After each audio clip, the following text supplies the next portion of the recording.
So gana for this day na punta mga kalabs as a farmer. A blessed day everyone mga kalabs. So pag ako man ipapagpanghagba sa pawas mga kalabs, unya giadto man ako siya dito ng diretso na lang permig San Vicente mga kalabs. So kay magtan-aw mi sa mga sabod mga kalabs ng natag-as ba sila kay nag-una magud sa diri mga kalabs unya sa inyo nakita di ay ang mga trabante din ni Marikay mga kalabs kay nag-una na gyud sila pamilapil. Grabe sakit kini sa hawak ba saludo kay sa inyo ha mga kol. Kay paskadyong sakita sa hawak na nga trabaho pero nagikaya gyud ninyo para sa inyong pamilya. So mao to mga kalabs amo din gilili diri ang mga saburan nga gibuhat nila Marikay. So glory to God. Thank you Lord kay nang tubo na gyud sila mga kalabs.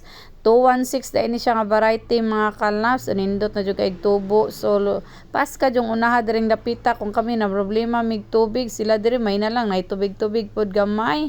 So nindot yung kay pagkatubo sa mga similya mga kalabs. So paskang bagaag yun. So ingani gini sa Marikay diri basta magkuhan og mga sabod.